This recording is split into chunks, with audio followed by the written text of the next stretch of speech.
Hiya, I'm Bruce Fummey. It's the 18th of November and today's the anniversary of the Surgeons' Hall riot. A woman from the south of England came up here to Scotland, caused social upheaval and started a riot. Whose side are you on? If you're interested in the people, places and events in Scottish history, then hit the subscribe button at the bottom right hand side of the screen at any time during this video. Also, it would be really great if you wanted to support the channel. Links are in the description below. You can buy me a coffee or become a member. In the meantime, let me tell you a story. This is Surgeons' Hall in Edinburgh. It's got a really interesting medical museum that you should visit. But in the 18th of November 1870, there was a riot outside here in the street. And today I want to tell you about the events surrounding that riot. The cause of it all was an English woman. Worse than that, she was from the south of England. And she came up here and... Look, maybe it's better if I just tell you the story. Sophia Jex-Blake was the middle-class daughter of a retired solicitor. She was born in Hastings in Victorian England. Homeschooled until she was 8, she then went to private schools. Now, she was a bit of a problem child, by which I mean, at the age of 18, against her parents' will, she enrolled at Queen's College in London. I know. Can you imagine the shame? What will they say at the bridge club? Then it got worse. She was offered a job as a maths tutor at the college. What? Our daughter earning a living? I won't stand for it, I tell you.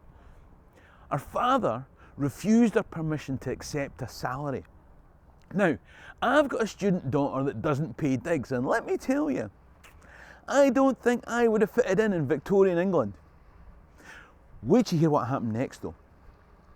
She went off to America, where she got all sorts of harebrained ideas about women studying medicine. I mean, going to university and everything. Well, it might be the type of thing they do in the Americas, but Mr. Darcy. Then, coming back from the Americas, she decided to put her dastardly plan into action. Recognising that Scotland was more forward-looking, enlightened and progressive, in March 1869 she applied to study medicine here at Edinburgh University. Now, the Faculty of Medicine said, "Aye hen, nae bother, come away on in." But the University Court said, "Oh no, that would mean organising changes. Where would she go to the toilet? Oh, plus we can't have mixed classes. And we couldn't set up classes for one female student." So she put an advert in the Scotsman looking for other female students to make up a class. And she got some. Damn it! And so on November the 2nd, 1869, Sophia Jex-Blake was joined by Edith Petchy, Isabel Thorne, Matilda Chaplin and Helen Evans, signing the matriculation roll to become the first women ever to matriculate to a UK university. And of course, it was Scottish. Does it make you feel proud? We're not quite finished. They lived together here at 15 Buccleuch Place, and they were followed the next year by Mary Anderson and Emily Bovell.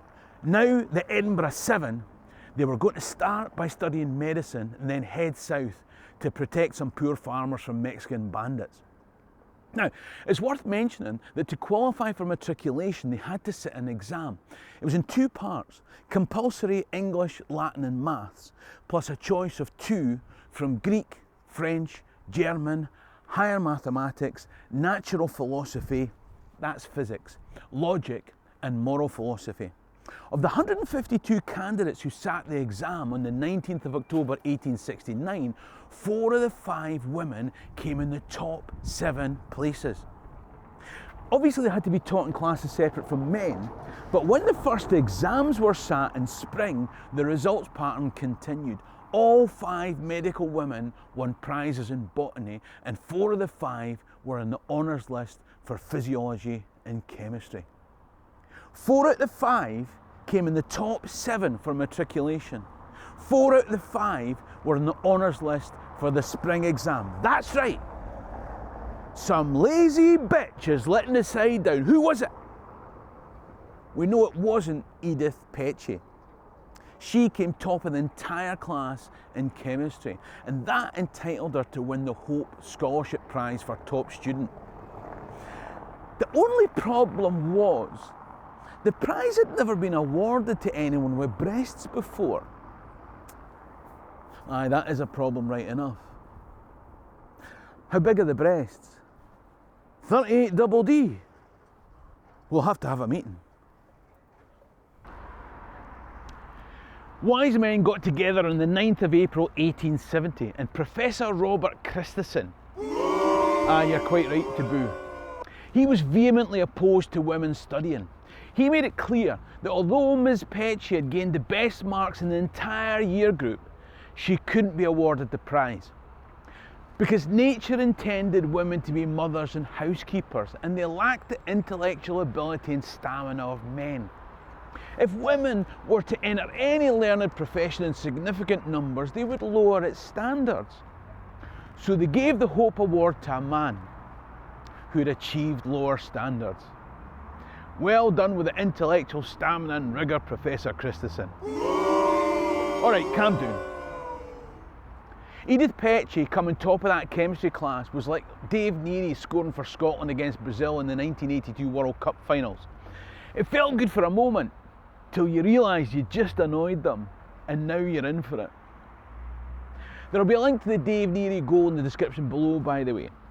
In the meantime, the campaign against the women gathered pace. This is only a short walk from their accommodation, but they were abused in the street, they were terrorised. This was orchestrated. And what was their crime? Wanting to study medicine and being better at it than men. Things came to a head on Friday the 18th of November 1870. It was the day of the final anatomy exam.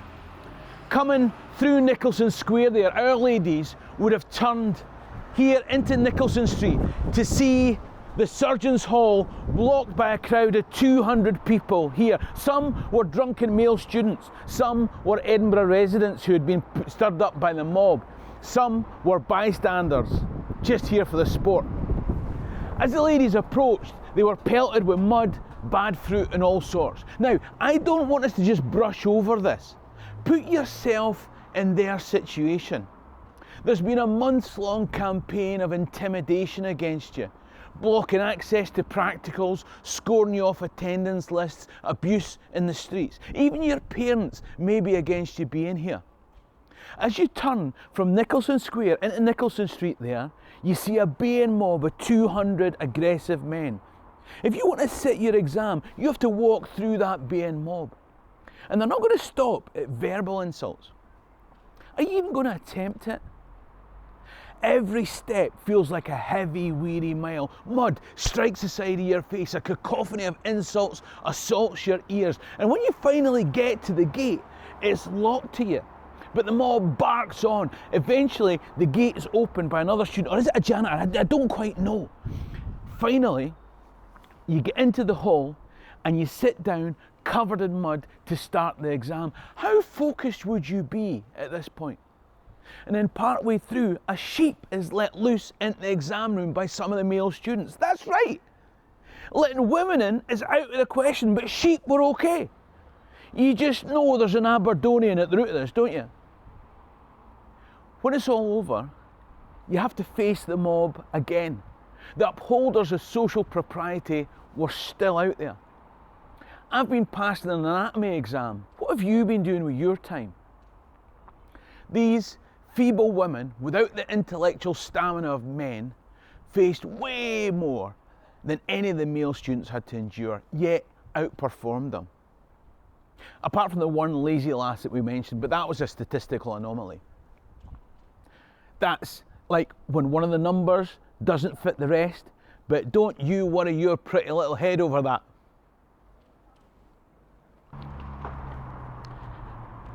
This is McEwen Hall, where Edinburgh University students come to graduate and skateboarders come to make a lot of noise.